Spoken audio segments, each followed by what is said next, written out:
Pride and Prejudice by Jane Austen. Chapter 30. Sir William stayed only a week at Hunsford, but his visit was long enough to convince him of his daughter's being most comfortably settled, and of her possessing such a husband and such a neighbour as were not often met with.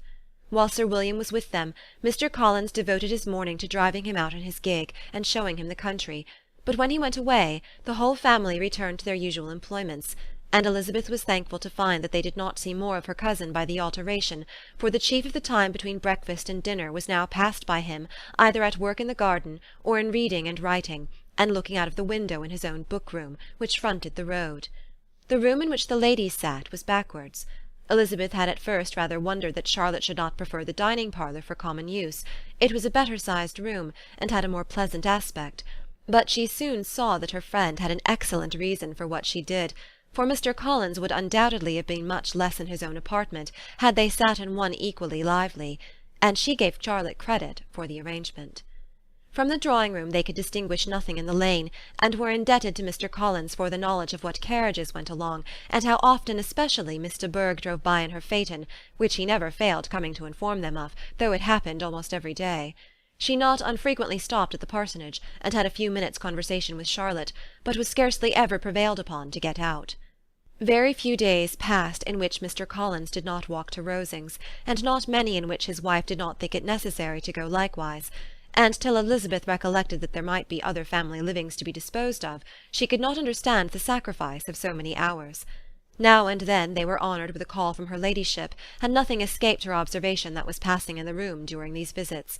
She examined into their employments, looked at their work, and advised them to do it differently, found fault with the arrangement of the furniture, or detected the housemaid in negligence, and if she accepted any refreshment, seemed to do it only for the sake of finding out that Mrs. Collins's joints of meat were too large for her family. Elizabeth soon perceived that though this great lady was not in commission of the peace of the county, she was a most active magistrate in her own parish, the minutest concerns of which were carried to her by Mr. Collins, and whenever any of the cottagers were disposed to be quarrelsome, discontented, or too poor, she sallied forth into the village to settle their differences, silence their complaints, and scold them into harmony and plenty.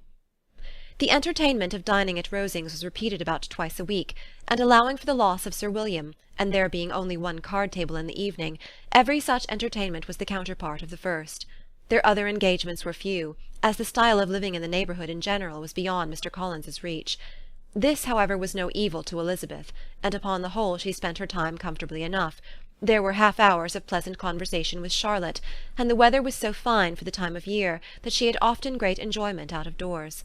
Her favourite walk, and where she frequently went while the others were calling on Lady Catherine, was along the open grove which edged that side of the park, where there was a nice sheltered path, which no one seemed to value but herself, and where she felt beyond the reach of Lady Catherine's curiosity.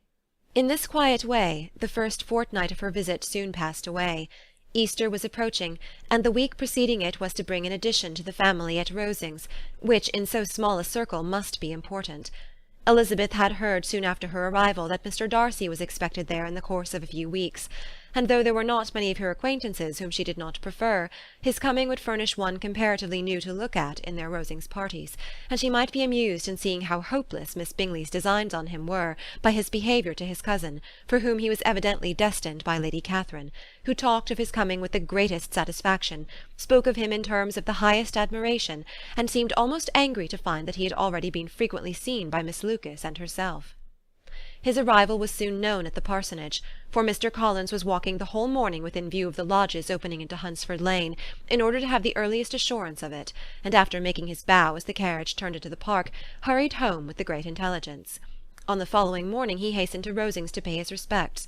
There were 2 nephews of Lady Catherine to require them, for Mr. Darcy had brought with him a Colonel Fitzwilliam, the younger son of his uncle, Lord Blank, and to the great surprise of all the party, when Mr. Collins returned, the gentlemen accompanied him. Charlotte had seen them from her husband's room, crossing the road, and immediately running into the other, told the girls what an honour they might expect, adding, "I may thank you, Eliza, for this piece of civility. Mr. Darcy would never have come so soon to wait upon me." Elizabeth had scarcely time to disclaim all right to the compliment before their approach was announced by the door-bell, and shortly afterwards the 3 gentlemen entered the room. Colonel Fitzwilliam, who led the way, was about 30, not handsome, but in person and address most truly the gentleman. Mr. Darcy looked just as he had been used to look in Hertfordshire, paid his compliments, with his usual reserve, to Mrs. Collins, and whatever might be his feelings toward her friend, met her with every appearance of composure. Elizabeth merely curtsied to him, without saying a word. Colonel Fitzwilliam entered into conversation directly with the readiness and ease of a well-bred man, and talked very pleasantly, but his cousin, after having addressed a slight observation on the house and garden to Mrs. Collins, sat for some time without speaking to anybody. At length, however, his civility was so far awakened as to inquire of Elizabeth after the health of her family. She answered him in the usual way, and after a moment's pause added, "My eldest sister has been in town these 3 months. Have you never happened to see her there?" She was perfectly sensible that he never had, but she wished to see whether he would betray any consciousness of what had passed between the Bingleys and Jane, and she thought he looked a little confused as he answered that he had never been so fortunate as to meet Miss Bennet. The subject was pursued no farther, and the gentleman soon afterwards went away. Chapter 30.